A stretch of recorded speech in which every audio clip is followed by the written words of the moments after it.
Hello guys, mister bad episode 22। Episode के start में हम नंजिंग और जुआन को आता हुआ देखते हैं।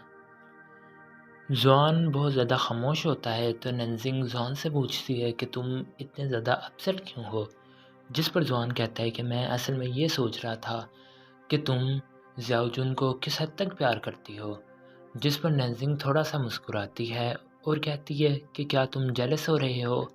जिस पर जुआन कहता है कि नहीं, ऐसी बात नहीं है। नैन्जिंग कहती है कि हाँ, मैं उसको पसंद करती थी लेकिन उसने मुझे कभी नहीं पसंद किया। बचपन में हम दोनों बहुत ज़्यादा खेला करते थे, बहुत ज़्यादा एंजॉय किया करते थे इकट्ठे, लेकिन जैसे जैसे हम बड़े हुए वो मुझसे दूर रहने लगा। मैं उसके पास जाती तो वो मुझे भगा देता। आखिरकार एक दिन मैंने कोशिश की और हिम्मत की कि मैं उसको बता दूंगी कि मैं उसके लिए क्या फ़ीलिंग रखती हूँ। मैं स्कूल से छुट्टी पर उसके पास गई उसको बताने के लिए, लेकिन उसने मुझे भगा दिया और कहा कि तुम अकेली घर चली जाओ। मैं आ गई और मैं उसको उस दिन भी नहीं बता सकी। आंटी बहुत अच्छी हैं, उसने हर बार साथ दिया कि वो मेरी फीलिंग को समझे, लेकिन वो ऐसा नहीं कर पाया। एक दिन ऐसा ही हुआ था कि मेरे डैड ने जाना था किसी जगह पर, तो उसने कहा कि नंजिंग उनके पास रहे, लेकिन डैड नहीं चाहता था कि मेरी वजह से कोई भी तकलीफ़ में रहे। वो दोनों अकेले होते हैं घर में कि ज़ियाओजुन की मॉम कहती है कि नंजिंग के घर खाना दे आओ। ज़ियाओजुन खाना देने जाता है कि उसी वक्त आग लग जाती है। यही वो आग होती है कि जिस आग में ज़ियाओजुन मर जाता है। वो नंजिंग को बचाता है, बाहर लेकर आता है और नंजिंग को कहता है कि तुम फ़िक्र मत करो, मैं तुम्हारे डैड को भी बचा लूँगा।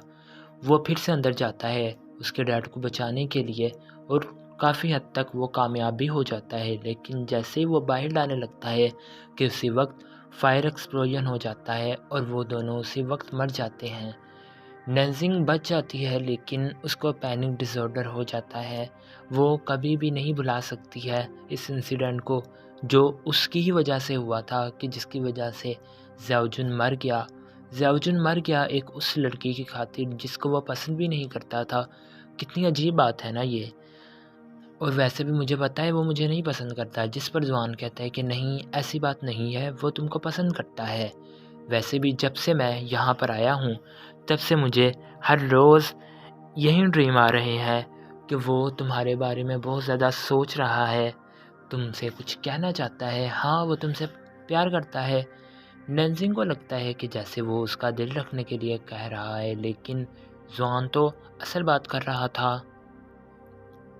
नेक्स्ट सीन में हम जुआन को देखते हैं जो कि सोफ़े पर लेटा होता है और यही सोच रहा होता है कि मैं किस तरह से उसके डर को ख़त्म करूं, क्योंकि जब ये घर आ रहे होते हैं तो नंजिंग यही कहती है कि मेरा डर डॉक्टर भी ख़त्म नहीं कर पाए। वो यही कहते हैं कि ये पैनिक डिसऑर्डर उसी वक्त ख़त्म हो सकता है कि जिसकी वजह से मुझे ये पैनिक डिसऑर्डर हुआ हो, और अब तो वो दोनों रहे ही नहीं, तो मेरा ये डर ख़त्म नहीं हो सकता है, इसलिए तुम परेशान मत हो। फिर जुआन को फ़ेरिज़न की बात याद आ जाती है कि उसने उसको एक मिशन के लिए भेजा होता है। फाइनली जुआन को पता चल जाता है कि वो मिशन यही है, यानी नंजिंग का डर ख़त्म करना ही उसका मिशन है।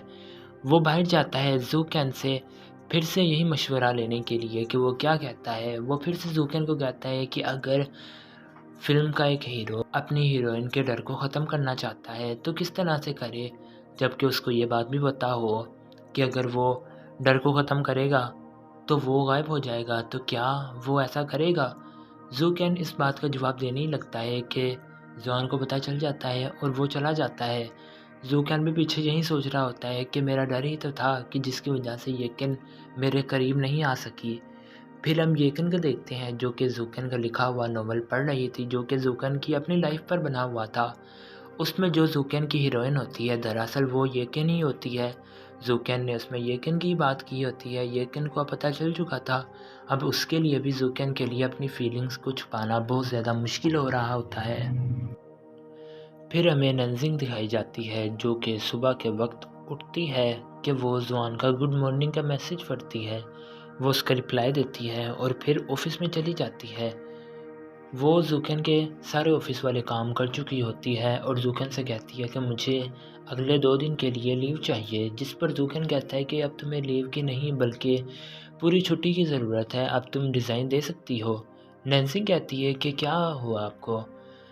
एक लीव लेना तो हर किसी एम्प्लॉय का हक होता है, मैंने कुछ गलत कहा क्या? जिस पर ज़ूकन कहता है कि एक कंटेंट राइटर अब ये काम कैसे कर सकता है?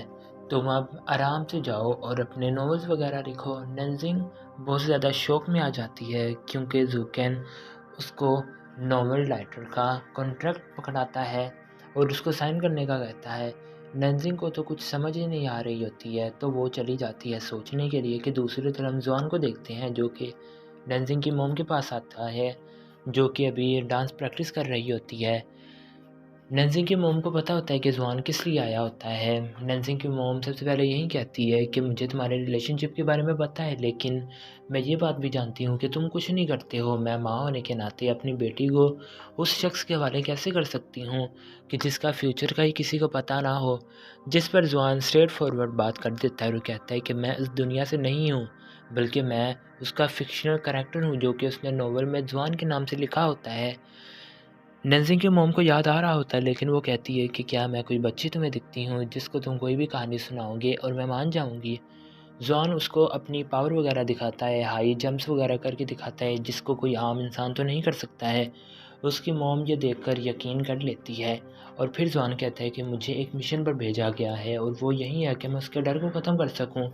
नेंजी की मॉम कहती है कि डॉक्टर ने कहा है कि उसका डर वही ख़त्म कर सकता है कि जिसकी वजह से उसको डर हुआ हो, वो तो दोनों रही ही नहीं। जिस पर जॉन कहता है कि नहीं, बल्कि उसका डर नेंसी खुद ही ख़त्म कर सकती है। फिर हम नेंजिंग को देखते हैं जिसने कि कॉन्ट्रैक्ट साइन कर लिया होता है और अब वो बहुत ज़्यादा खुश होती है और उसने रिज़ाइनेशन पर भी साइन कर दिया होता है। वो बहुत ज़्यादा खुश हो रही होती है, लेकिन ज़ूकन उसको कहता है कि अब तुम पर एक टेंशन है और वो यही है कि अब तुमने कोई ना कोई नई असिस्टेंट ढूंढ कर देनी है मेरे लिए। नेंजिंग खुश हो जाती है और वहाँ से चली जाती है क्योंकि उसने येकिन से मिलने के लिए भी जाना होता है कि बाहर जॉन उसका इंतज़ार कर रहा होता है। नेंजिंग उसको हक करती है और कहती है कि तुम क्यों लेने के लिए आए, मैंने तो डिनर पर जाना था येकिन के साथ। जिसमें जॉन कहता है कि चली जाओ, लेकिन मैं ये नहीं चाहता कि मेरी जीएफ इतनी बड़ी खुशखबरी सबसे पहले मुझे ना दे बल्कि किसी और के दे। नेंजिंग खुश होती है, साथ में ये भी कहती है कि अब बर्डन भी बहुत ज़्यादा हो जाएगा। जॉन कहता है कि सब कुछ हो जाएगा। नेंजिंग और जॉन बहुत ज़्यादा खुश हो रहे होते हैं जाने के लिए। नेक्स्ट सीन दिखाया जाता है जहां नेंजिंग बैठी होती है मिस येकिन के साथ। येकिन को पता चल जाता है कि नेंजिंग की पोस्टिंग हो गई है, तो वो उसके लिए बहुत सारे मज़े मज़े के खाने बना कर लाती है। नेंजिंग कहती है कि मैंने सारी उम्र यही ख्वाब देखा था कि मैं एक असिस्टेंट बन जाऊं, लेकिन राइटर ये बहुत बड़ा ख्वाब था जिसकी मोटिवेशन सिर्फ और सिर्फ मुझे आपसे ही मिली। अगर आप ना कहती तो मैं कभी भी राइटर की पोस्ट पर नहीं जा सकती थी, लेकिन मैं आपको ये भी कहूँगी कि आपके लिए सबसे अच्छी पोस्ट असिस्टेंट की थी, जिसके लिए सर ज़ूकन आपका बेसब्री से इंतज़ार कर रहे हैं। येकिन भी यही कहती है कि हाँ, मैं भी अपने ख्वाबों को पूरा करना चाहती हूँ, अपने ड्रीम बॉय के ख्वाब को पूरा कर रही हूँ। असल में वो ज़ूकन की बात कर रही थी, जिसका मतलब नेंजिंग को भी समझ आ रहा था। फिर हम नेंजिंग और ज़ूकन को देखते हैं जो कि अपना काम कर रहे होते हैं कि ज़ुआन भी पीछे आ जाता है खाना लेकर। नेंजिंग को खाना देता है, ज़ूकन लेने लगता है, लेकिन वो ज़ूकन को नहीं लेने देता। जॉन असल में इस वजह से आया था क्योंकि वो अपनी जीएफ को किसी दूसरे लड़की के साथ नहीं छोड़ सकता था। वो पीछे ही बैठ जाता है और इनकी बातें सुनने लगता है। जब ज़ूकन अपने टैलेंट के बारे में बताता है तो जॉन पीछे हंसने लगता है, लेकिन वैसे प्रिटेंड कर रहा था कि जैसे वो कॉमिक बुक देखकर हंस रहा है। फिर नेंजिंग कहती है कि मैंने आज येकिन से बातें की, अब मुझे वो आपके बारे में काफ़ी कंसर्न लग रही थी, आप चाहो तो उससे बात कर सकते हो। जिस पे ज़ूकन कहता है कि नहीं, मैं उस वक्त तक नहीं बात कर सकता हूँ जब तक कि मेरा चाइल्डिश बिहेवियर ख़त्म ना हो जाए, और इस ख़त्म होने के दौरान अगर वो किसी और लड़के को पसंद कर लेती है तो वो उसकी चॉइस है, मैं कुछ नहीं कहूँगा। और वैसे भी मैं कुछ दिनों तक यहाँ से चला जाऊँगा। जिस पर जॉन भाग कर आ जाता है और कहता है कि कब जाओगे। फिर ज़ूकन कहता है कि मैं कुछ दिनों तक चला जाऊँगा और वो वहाँ से चला जाता है। फिर नेंजिंग और जॉन आपस में बातें करते हैं। जॉन नंजिंग से कहता है कि तुम्हारी चॉइस नहीं बदलनी चाहिए, जिस पर नंजिंग जॉन को हक करती है और कहती है कि ऐसा कभी भी नहीं होगा। फिर अगला दिन दिखाया जाता है जहां नंजिंग दरवाज़ा नॉक करती है जूकेन को ऑफिस में बुलाने के लिए कि जुआन दरवाज़ा खोलता है। जुआन उसके लिए ब्रेकफास्ट भी लेकर आता है और कहता है कि तुम ही खाना। नंजिंग बहुत ज़्यादा खुश हो जाती है। जुआन कहता है कि जाने से पहले मुझे किस तो करके जाओ। नंजिंग उसको चिढ़ाती है और उसके मुंह में चिपस्टिक लगाने लगती है। फिर जुआन नंजिंग को हक कर लेता है बहुत ज़्यादा। फिर हम सीन देखते हैं जहां नंजिंग इंटरव्यू ले रही होती है असिस्टेंट के लिए। सामने मिस येकिन ही होती है। नंजिंग जॉन से वही सवाल पूछती है जो कि मिस येकिन ने नंजिंग से पूछे होते हैं असिस्टेंट के लिए। फिर मिस येकिन भी उसी तरह से जवाब देती है कि जिस तरह से नंजिंग ने जवाब दिए होते हैं। येकिन को पास कर लिया जाता है और नंजिंग बहुत ज़्यादा खुशी से मिस येकिन को हक कर लेती है और फिर ऑफिस में जाती है जूकेन को बताने के लिए कि मैंने एक नई असिस्टेंट रख ली है। जूकेन जब मिस येकिन को देखता है तो वो बहुत ज़्यादा शॉक हो जाता है, बहुत ज़्यादा हैरान हो जाता है और उसी के साथ ये एपिसोड यहीं पर ख़त्म हो जाता है।